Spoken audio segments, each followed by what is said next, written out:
So what's up guys, nandito tayo sa Ral's SMC site Cebu para i-updates yung ating mga pinaka-latest smartphone ni Xiaomi. This is your Rick and you're watching Genrec Tech Updates.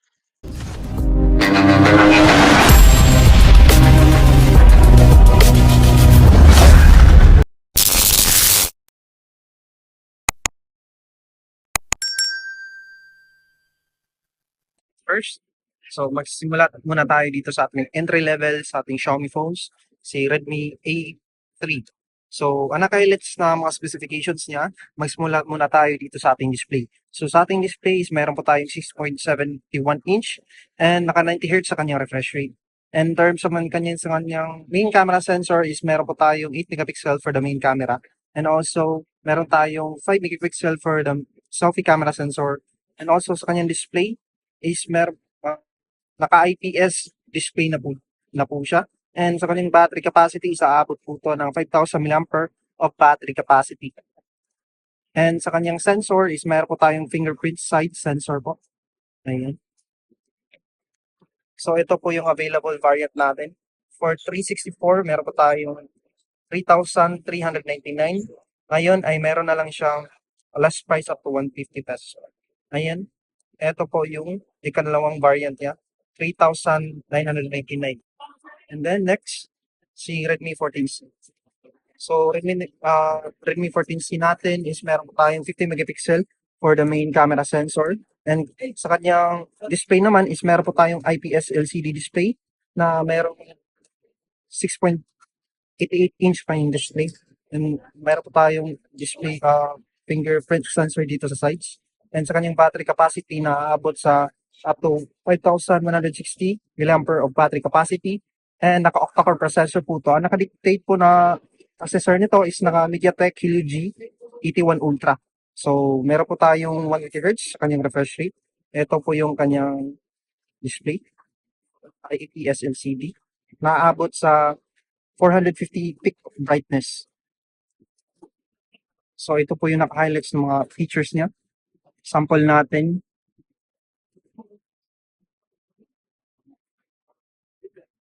Ito po yung kanyang for the main camera sensor. So, ito po yung mga available features natin. So, for the selfie camera naman, is meron po tayong up to 13 megapixel for the selfie camera.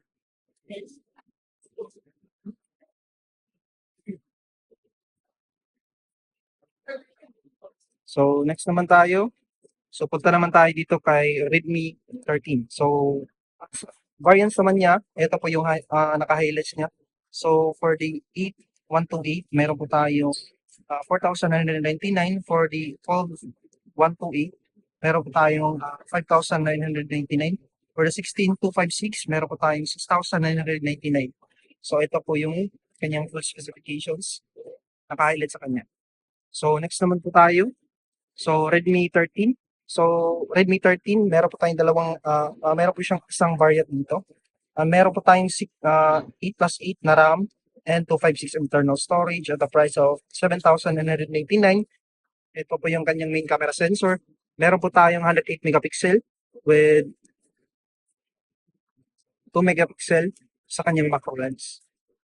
So, for the main camera sensor, meron po tayong 13 megapixel for the selfie camera. Ito po yung kanyang sample. So, sa kanyang 108 megapixel naman, ito po yung kanyang sample shots ng ating 108 megapixel for the main camera sensor.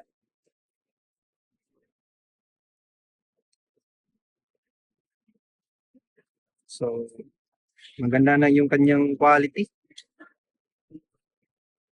Pwede pa natin ipalapit.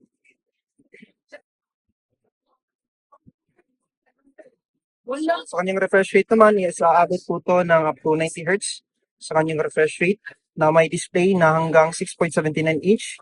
So, in terms naman sa kanyang performance is meron po tayong MediaTek Helio G91 Ultra na pwedeng pang mobile games. So, next naman po tayo, punta naman tayo dito kay Redmi Note 13. So, Redmi Note 13 is meron po tayong 108 megapixel for the main camera sensor and 8 megapixel for ultra wide and 2 megapixel for macro lens. So for the main camera sensor, meron po tayong 13 megapixel. Ito po yung ating sample shots. So sa kanyang video quality, kayang-kaya po niya up to 1080p, 30 frames per second for the video quality. So ito po naka-highlight sa mga specifications niya. For more information, meron po tayong Pro mode, short video panorama, slow time shots. And for the refresh rate is meron po tayong up to 120 Hz. Naka-AMOLED display na po siya. So sa kanyang fingerprint sensor is naka-side mounted na po. So in terms of performance naman ito is naka-Qualcomm Snapdragon 685 po. Ayan po yun. Ating full specifications. So sa kanyang battery capacity is aabot po ito ng 5,000 mAh of battery capacity with 33 watts of fast charging. So next naman po tayo, punta naman tayo dito kay Redmi Note 13 Pro 5G. So Redmi Note 13 Pro 5G provides a high pixels, so IMH. Mataas na po yung kanyang display na ibibigay. So ang display naman na binigay dito is Corning Gorilla Glass Victus. And meron po tayong IP68. So sa kanyang display is meron po tayong 6.7 inch display. Naka-AMOLED display up to 120 Hz of refresh rate. So ito po yung kanyang main camera sensor. Meron po tayong 200 megapixel for the main camera and 8 megapixel for the ultra wide angle lens. So kayang-kaya po niya up to 0.6 na shots. So sa kanyang video quality, kaya-kaya po niya up to 1080p at 60 frames per second for video quality and 4K 30 frames per second for the video quality for the main camera sensor of 200 megapixel. So in terms naman sa more features, ito po yung available features na kanya. Is meron po tayong Pro, panorama, short film, and slow motion time-lapse, long exposure, and many more. So in terms of performance, is meron po tayong Qualcomm Snapdragon 7S Gen 2 with 5,100 mAh of battery capacity na abot sa 67 watts of turbo charge. And sa kanyang sensor naman po is naka-side mounted din. Meron po tayong fingerprint sensor dito sa sides niya. So for the main camera sensor is meron po tayong 32 megapixel.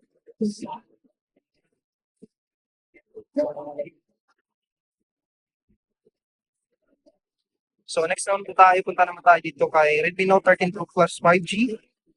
So ito po yung ating display ng ating Redmi Note 13 Pro 5G. So for the main camera sensor is meron po tayong 200 megapixel with Sony lens. And in terms of video quality, kayang-kaya po niya up to 1080p 60 frames per second for the video quality and 4K 60 frames per second. So supported po siya ng 4K 30 FPS. So in terms of display, meron po tayong at same din 6.7 inch display. Ito po yung available features na makikita natin. Meron po tayong night mode, panorama, film, slow motion, time lapse, long exposure, and many more. So sa kanyang display is naka AMOLED curved display na po siya. Ito po yung display niya.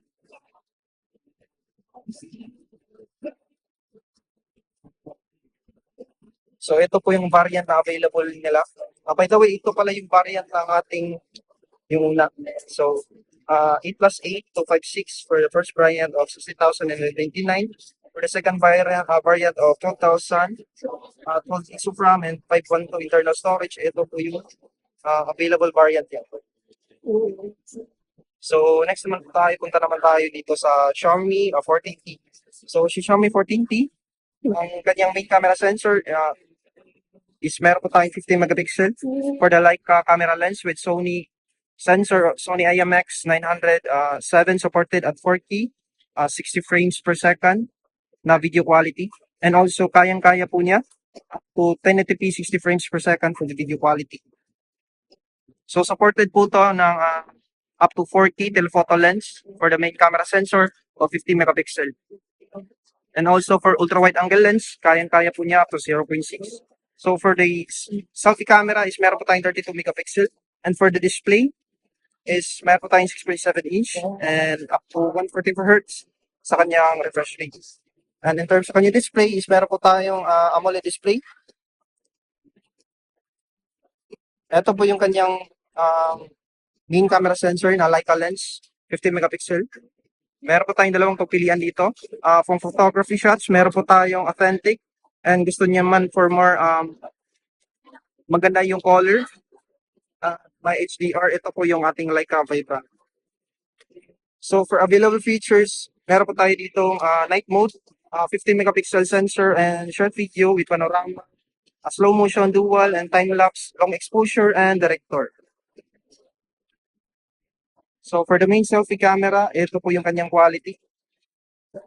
Kayang-kaya po niya at 1080p 60 frames per second, naka HDR 10 plus na po ito. At kayang-kaya din niya 4K 30 frames per second for the video quality. Ito po yung kanyang sample shots ng ating 15 megapixel. So, ang kanyang shutter speed, kayang-kaya po niya 0.5 shutter speed. So, napakabilis po niya at very responsive. So, in terms of gaming capabilities, mayroon po tayong MediaTek Dimensity 8300 up to 4 nanometer process. In terms of maglalaro ka ng mga intense games, naka-ultra graphics lahat. Etong Xiaomi 14T as one of the best. Marirecommend talaga for gaming, for heavy gaming. So, for the variant, for the first variant, ito po yung total of 25,059 for the RAM and 56 internal storage. And sa pangalawang storage natin na 512 at a price of 27,999.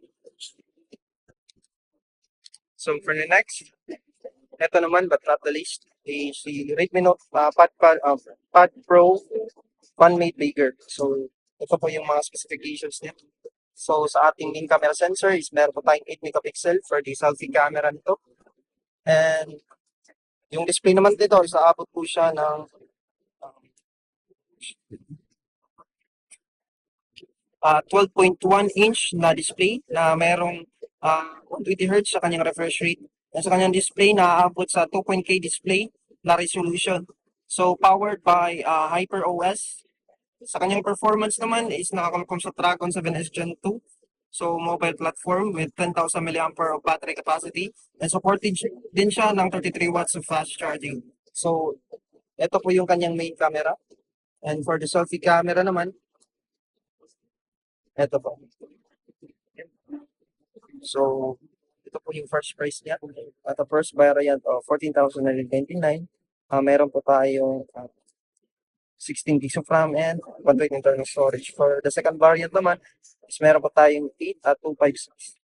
Kung nagustuhan mo aking video, don't forget to like, heart na rin, and subscribe na rin sa aking YouTube channel para always kitang ma-updates mga pinaka-latest smartphones this 2025.